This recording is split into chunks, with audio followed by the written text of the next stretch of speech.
BBC2. Now on BBC2, live from Cardiff, a special edition of Ebony.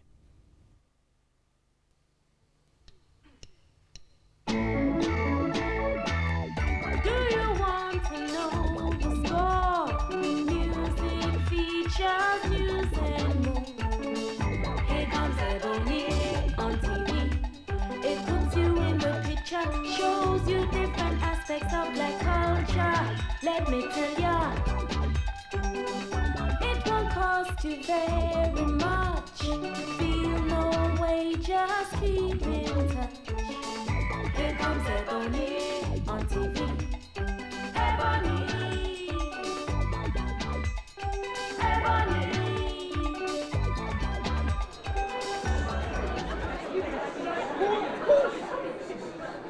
Hello and welcome to Ebony on the Road. We've crossed the Severn Bridge to Cardiff, capital of Wales, and here we are at the New Ocean Club.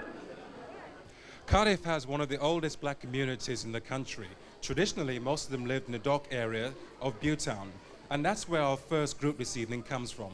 So let's give a nice warm welcome to Bismillah with Inspiration of Jah.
You're my of man, what man I said I'm man with power. The lyrics so you flash, what lyrics are ones that you the shower. You're flashing the club, what club in a the Casablanca. Next time you're fussing with the group, what group in a the Bismillah. Me I gotta tell you what to mind super. Me I gotta tell you what to mind super. Me I gotta tell you what to mind super. Me I gotta tell you what to Bismillah. With an N-Y-R-I-C and I said that spells lyrics. W-E-I-G-H spells wait and they keep me fit. To C-H-A-T, jump them star, jump on your up the quicker. You can't do that, you're P-R-I-C-K, that is the gotta bring stuff on the mic, him off the lyrics. Perimeter, flash it up. Gotta bring stuff on the mic, him off the lyrics. Strictly bass. You're my milk man, what man I said that man with power. You're my milk man, what man I said that man with power. The lyrics say flash, what lyrics are ones that you do fire. You're flashing the club, what club ain't at the Casablanca. Next time you're busting with a group, what group ain't at the Bismillah. I'm gonna tell you what to white super. We're gonna tell you what to white super. We're gonna tell you what to white super. Bring it up, flash it up, wow.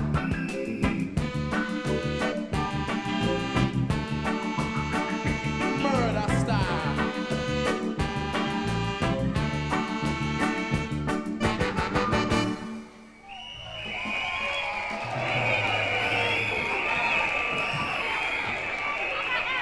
As we've said, the black community here is a long settled one. Many people can trace their families back over 100 years to the seamen who settled here in the last century. Vince has been looking into the city's history.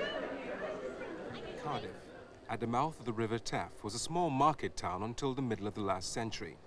Then from the 1850s onwards, it underwent one of the most dramatic developments Britain had ever seen. The boom was based on one thing, coal, and when the demand for coal collapsed, so did Cardiff's prosperity. By the end of the 1860s, the port was one of the most modern in the world. And around its expansion grew a flourishing commercial center. The community that supported all this was a highly cosmopolitan one. Seamen from all over the world settled in Butetown, nicknamed Tiger Bay because of the bars, boarding houses and brothels that flourished around the port. But after the First World War, the slump set in, bringing bankruptcy and unemployment. And in 1919, riots, when for the first and last time in Cardiff's history, whites turned on blacks as scapegoats for their own problems. Since the Second World War, the decline has continued. The collapse of the port meant the loss of the jobs on which Tiger Bay depended. The racial harmony is still there, but unemployment is running at 40%.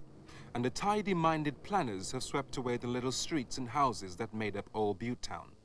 All that remains are the memories, the pride in being black and Welsh, and a community spirit that's as strong as ever. That's how Butetown used to be, but what's it like now? Our reporter Linda Mitchell is Cardiff born and Cardiff bred. What's her view of being black and Welsh? This bridge is seen as a boundary, the dividing line between the haves and the have-nots. When it comes to inner city decay, this side, Butetown, is no different to any other black community. It's all here: bad housing, the legacy of high-rise flats, unemployment at 40%. To many people, this side is a dirty, rough area where it's best not to go on your own. But appearances can be deceptive. For me, there's no other place like Butetown and its people, black and white and Welsh. Come on, let's go and have a look.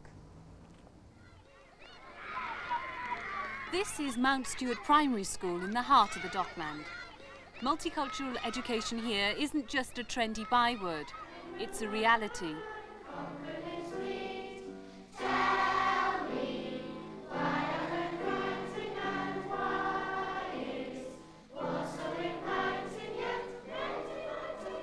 Well, I think the biggest difference is that we have been following a multicultural curriculum for some time, almost since the school opened, and it permeates the whole curriculum. It isn't something that's done, for show. We do something one day and then it's forgotten the next. And my children are really familiar now with people like Marcus Garvey, Martin Luther King.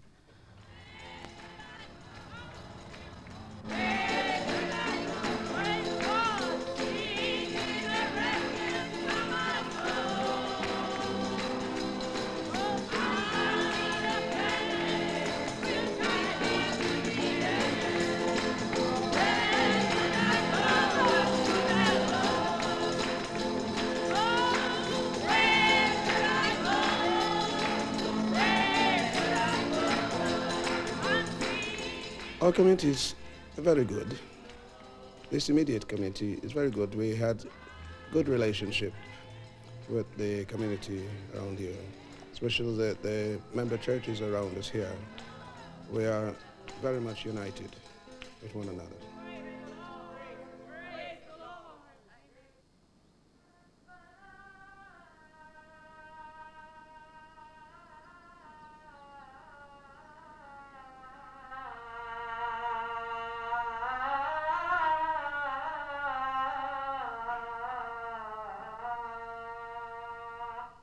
They arrived here before the First World War, and I think the first people to arrive here were the Yemeni Arab community because, as you know, Aden was ruled by the British for practically 160 years, and they came from Aden to here, and this is one of the first ports that they landed in was Cardiff.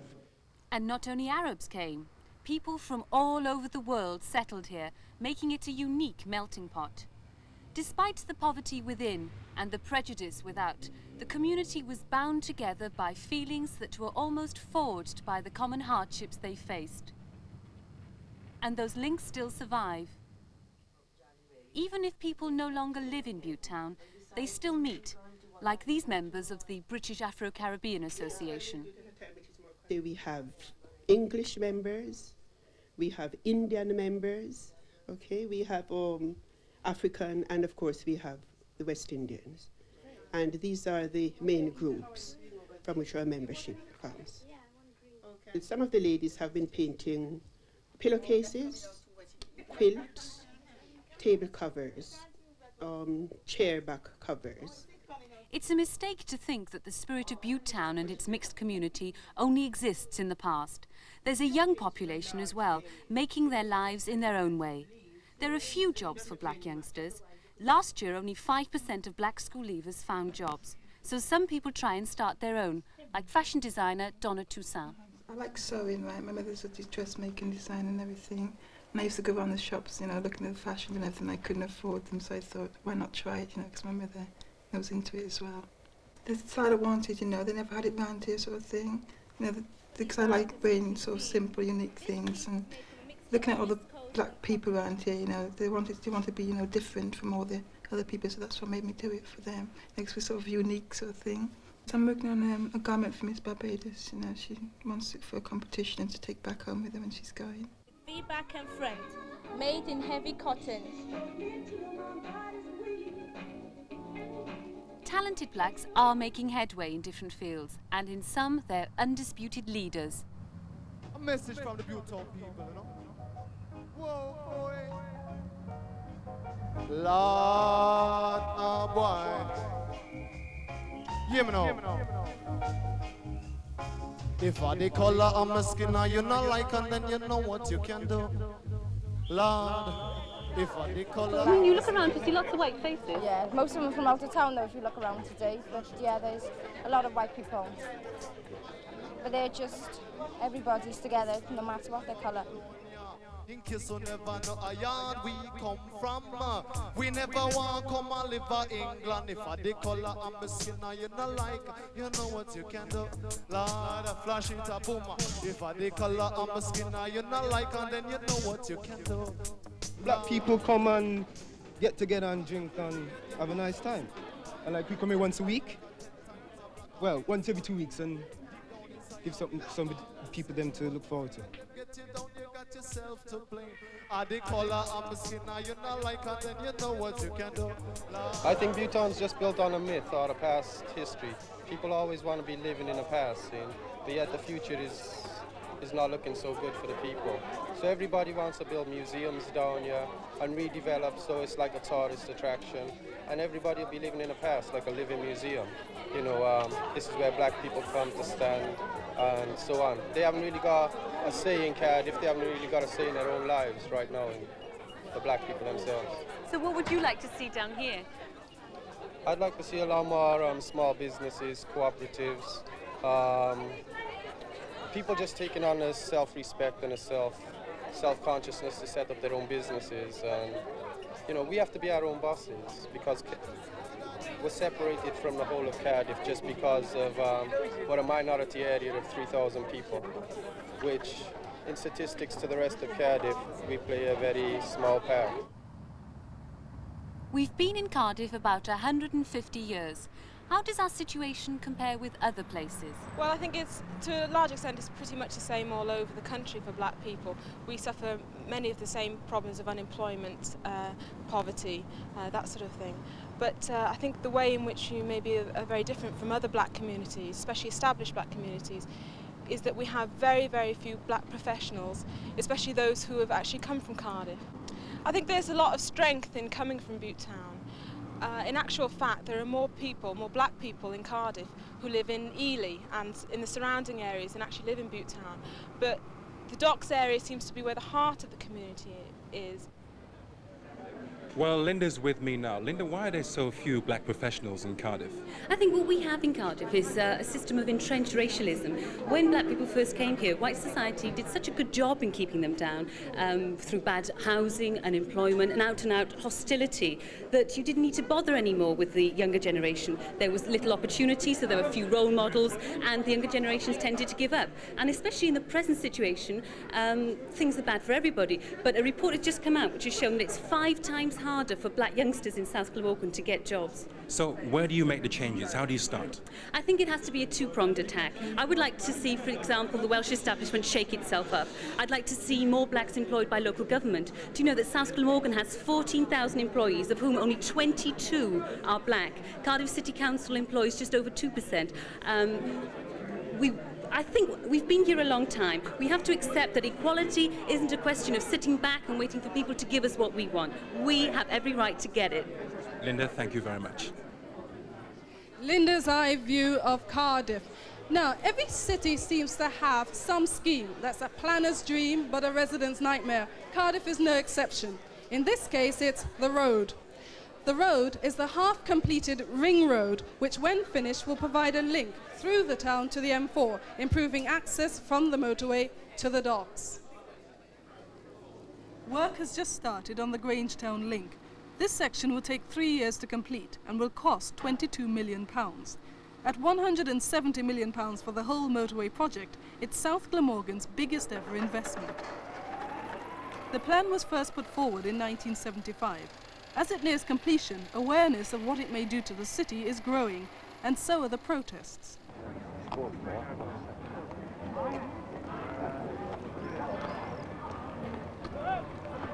The people most affected are those living in Butetown, the only residential area in its way. The road will go through its heart, cutting the community in two. The county council thinks it should bring new life to the rundown area. Along the route lie a playground, a school, new housing and some of the few remaining old buildings. People in Butetown don't need new roads, they need more jobs, which the road may not necessarily provide. The council, however, sees it differently. We see this road as providing a necklace of opportunity, connecting with the motorway in the west and in the east and giving new ways into the neglected part of the waterfront strip. We have an opportunity here of using the road as an embankment to dam up the River Taff, giving a vast area of water which will take boats right up to about Cardiff city centre, and which will give an opportunity for the youngsters of Butetown and Grangetown to have water sports there. With me in studio are Gaynor Legal, a councillor and Labour City Councillor for Butetown, and Clayton Georges, who's the leader of the opposition to this road scheme. Start with Clayton first. We're talking about new houses, better access to the town and leisure facilities. So why do you object to this road? We object to this road because it's going to divide the community. With 24,000 vehicles a day travelling past houses and schools, the amount of lead pollution is going to be intolerable. The amount of noise is going to be intolerable. And the county council haven't really considered the detrimental effects that this will have on a community. Gaynor, now to you. I know the county council are responsible for the road, but as a city council, you're responsible for Butetown. So what's in it for Butetown people? Well, most importantly, I think the much-needed jobs. And the county council are trying to have built into the contract the fact that local labour will be used as much as possible. There will also be, of course, the very much-needed regeneration. At the moment, the population of Butetown has decreased by 2/3 over the last 2 years, and people are still leaving. We need to protect the already inadequate services that we have in our area. I can understand the jobs, but you're talking about leisure facilities. I mean, how many boat owners are there in Butetown? Well, you don't have to own a boat. I mean, at the moment, you can go to Roath Park and rent, and that's what we're hoping to do.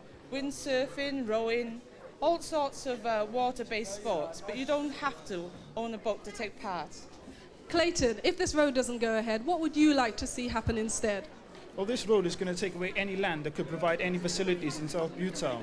They're talking about facilities under the road, but the county council haven't got the money to provide facilities. So when we ask for facilities, they say, sorry, we haven't got the money. This road is going to cause tremendous havoc to this community. It's going to destroy any small buildings that we could have used as community buildings. There won't be nothing for the people of Butetown. Nothing for the people of Butetown. Do you agree on that, Gaynor? No, I don't. I think that the few buildings that are available at the moment for community use, and there are very few, will be replaced. I also think that the road, the benefits of the road well outweigh the disadvantages. What about objections to the scheme? Is it too late to object now? Yes, that's the short answer. Consultation's been going on since 1976. It's just a pity that more people didn't come to the consultation meetings earlier. Clayton, objections. Are you the only person that objects, or do others object? Well, I'm one of among 700 people who signed a petition to object, and about 70 people who marched on a demonstration to object to this. If you want to know about objections, you should go down to Butetown and ask the people in Butetown. Well, it's strange you should say that. Thank you both. Strange you should have said that, because that's precisely what we did. We took our cameras down to Butetown with the poet Clive Webster to find out why he wants to stop the road. From Bute Street through Back Street to High Street, Bank Street, Money Street, Miser Street, Power Street, White Street, Queen Street, to tell them, stop the road! Mother's there, father's there, baby's there, pushchair, Rastaman, you, them, all of them, to tell them, stop the road! Write letter, phone call, make banner, dub wall, to tell them, stop the road! No home, no park, no car, street dark, and them one bill road. No money, facility, no job, tranquility, but them one bill road.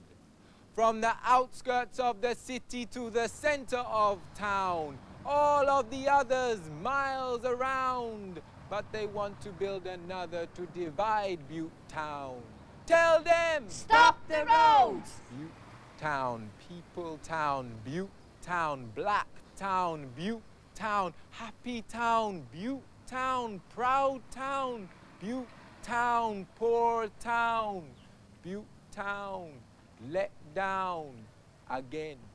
Tell them, stop the road! Stop the road! Stop the road! Clive Webster, the message is, stop the road. Our African heritage is remembered tonight with a group of Butetown dancers called Ahutu. That means freedom. They're going to perform a Ghanaian social dance called Pangnogo.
Right, Ahutu there performing the Pan logo.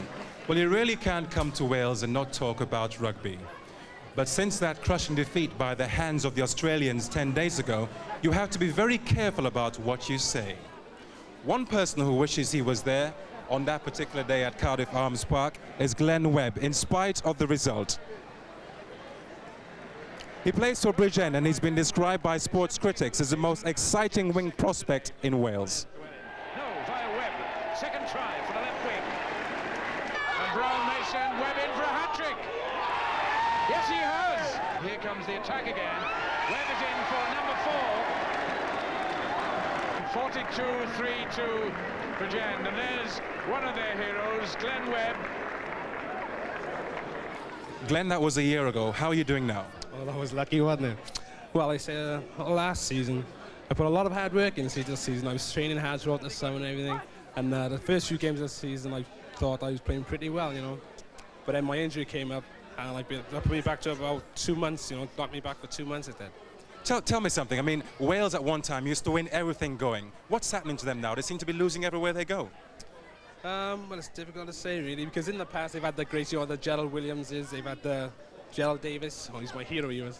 JPR Williams, for instance, you know, all the names, the numerous were mentioned. I think it was a freak of nature, really, because to catch them all at that same time, you know, and get them in the same area, playing for the same team, it was just one of them incredibilities you get, like. What about yourself? I mean, you recently turned down an amazing offer to join another team. What happened? Well, I'm ambitious. See, I do really think there's a chance for me to play for Wales as yet, so if £30,000 means out the window, so it goes. Finally, how do you see yourself? Do you want to play for Wales? Is that your aim? That's my ultimate aim, yeah, to play for Wales. Be the first black man to play for Wales. Yeah. I wish you all the best. Thank you. Glenn Webb, hoping he's on his way to the Welsh team. Now, there's just time to tell you about our Ebony auction for Africa. Papa Levi, Smiley Culture, Musical Youth, Moira Stewart, Hugh Masekela, they're all going to be there. It's at the Commonwealth Institute, Kensington High Street, starting from midday to 5:30. Every single penny that's raised is going to go to help the famine victims of Africa. Entry is absolutely free, and despite the celebrities that's going to be there, there's masses of good prizes that's going to be auctioned. So why not start your Christmas shopping at the Ebony Auction for Africa at the Commonwealth Institute, Kensington High Street in London from midday until 5:30 this coming Saturday. On that note, it's goodbye from her. And it's goodbye from him. And it's goodbye also from Cardiff. And we're going to leave you. We're going to leave you with denim and disco dancing.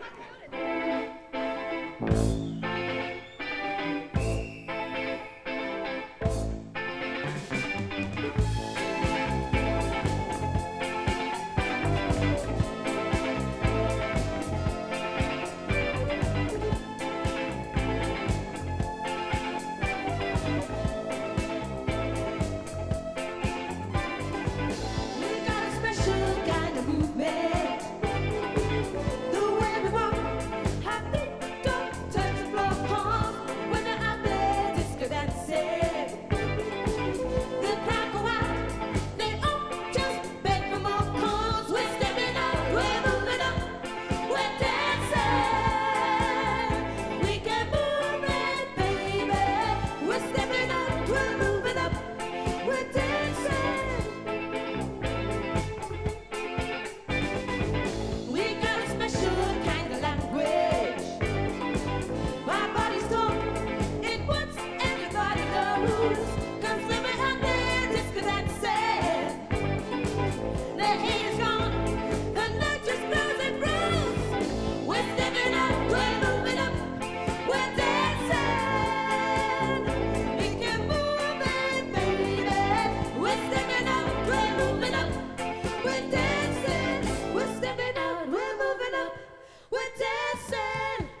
At 8:10, Time Watch explores the heroic qualities of Nelson, inquires why there are so many working-class Tory voters, and presents a profile of John Wycliffe, hero of the Peasants' Revolt.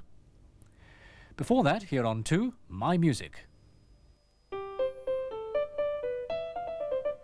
We present My Music.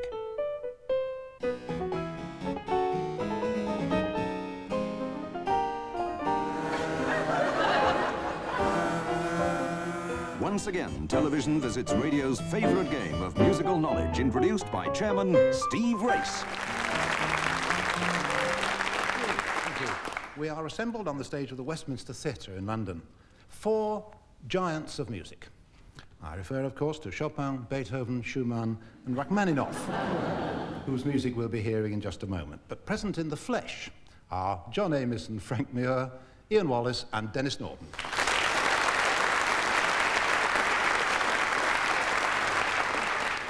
While beside me, not speaking but thinking a lot, is our faithful scorer, Leonie Lawson.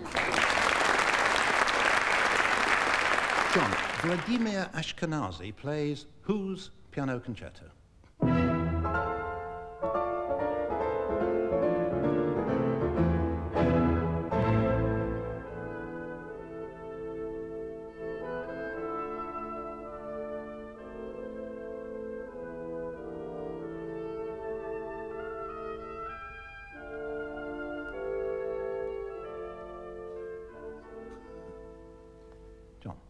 It's the Schumann concerto. It is indeed. You know, some of these lads today play dreadful tricks on each other.